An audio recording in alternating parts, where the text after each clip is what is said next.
nako, this is it, pansit guys. Ito yung pinakahihintay ng aking anak po ay ang araw ng kanyang graduation. So naghahanda po ako dyan para sa aming susuotin. Ganyan talaga ang aurahan ng mga nanay. Habang nagpa-plancha, may towel po sa balikat. Alam niyo bang habang nagpa-plancha ako dyan ay iniisip ko na kung anong dapat kong i-hairdo. Charis lang o i-hairdo. Wala namang ibang hairdo ang gagawin sa aking pagmumukha guys. Kundi isa lang naman, ang one-sided na buhok. So nakalibak ko sa mga araw na yan guys, kasi nga syempre no, that is a special day sa aking anak, ay graduation niya. Kailangan ko bilisan ang aking kilos guys, kasi nga ang dami ko pang kikilusin. Well, nagtatanong kayo kung asan ang asawa ko. Nag-attend po siya ng isa pang graduation, kaya ako lang po dito at ang aking anak.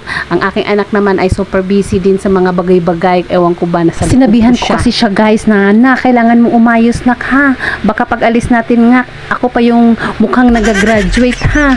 Kasi ang aking anak guys ay napakasimpleng bata lang. Ayaw niya ng mga anik-anik sa katawan. Hindi katulad ng nanay, ang dami mga anik-anik. Tapos na ako mag-prepare ng mga susuotin namin guys. So syempre, it's time for myself na. O, diba? Parang ako talaga ang nag-graduate. Ako pa yung excited, diba? Sinasampay ko lang yung mga kailangan namin dyan. So pumunta pala kami sa parlor guys para palinisan ko ang aking dinosaur na kuko. Simula kasi na disgrasya yung kuko ko guys, sa kakabalibol ko yan. Natanggal yung dalawa kong malalaking kuko, ayun ang pumalit, ay kapangit na ang kakapal. So nasa taxi na pala kami yan guys no, papuntang school ng aking anak, at siya ay napaka-conscious talaga sa mga ano-ano niya. Relax lang ako dyan guys, samantalang aking anak ay kinakabahan na kasi ang oras. Tapos naabutan pa kami ng traffic dyan guys. Maya-maya niyan, nakasimangot na siya. Sabi niya sa akin, dapat kasi mama, inaagahan natin ang pag-alis. Sabi ko, ano ba dapat? Madaling araw pa. Lalo siyang nainis. So ayun, kachat na yung mga kaklase niya kung saan na sila, kasi siya daw nasa ano pa, on the way pa daw. Charis lang, on the way oh. So ayan, naabutan pa kami ng ulan. Kapag kami namalas nga naman talaga, grabe. Tanggal ko po yung mga stress niya no. Sabi ko, nak, mag selfie muna tayo. Ayun pala, kapag ka nasa mood siya guys na makipagpicturan, hala, picture kami ng picture, eh ngayon wala siya sa mood. Wakas guys, nandito na kami sa school niya. Hindi pa naman nag-uumpisa, thank God naman. At ayun, pa-chill-chill na lang ang aking anak. So inantay ko yung asawa ko dyan guys no, kasi nga siya kasi nakapag-rehearsal. So tawag-tawag na lang po siya sa akin. So ayun guys, naabutan pala siya ng ulan, nakakaawa naman. So mag-uumpisa na po ang program. Wala pa rin yung asawa ko. At eto na, nakanta na sila.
At saka ito pala yung part na pinakaaantay ko guys, yung tawagin yung pangalan niya.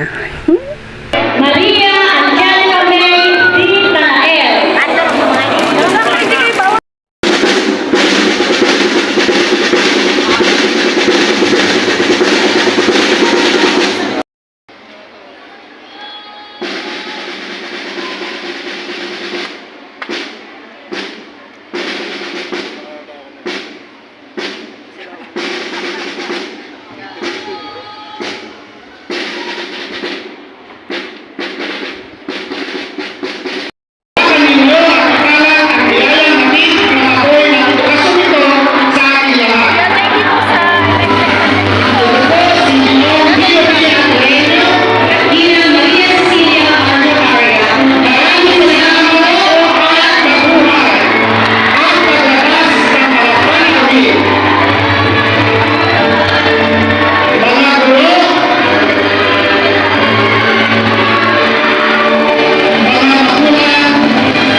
Nakikita ko naman sa mukha ng aking anak ay natutuwa naman siya. So, ang sabi daw niya, wag mo akong bidyuhan, mama. Nagugutom na daw kasi siya, guys. So, pinag-isipan ko mabuti, guys, no, kung saan kami kakain kasi ako din gutom na gutom ako, guys. Pati yung asawa ko. So, napag-isipan namin na pumunta dito sa lugar na ito. So, alam nyo na, Pinoy tayo. Doon tayo sa Only Rice. So that's all for today's video, guys. Sa sunod na video ulit, mag-i-enjoy muna ako sa kakainin ko, guys. Bye!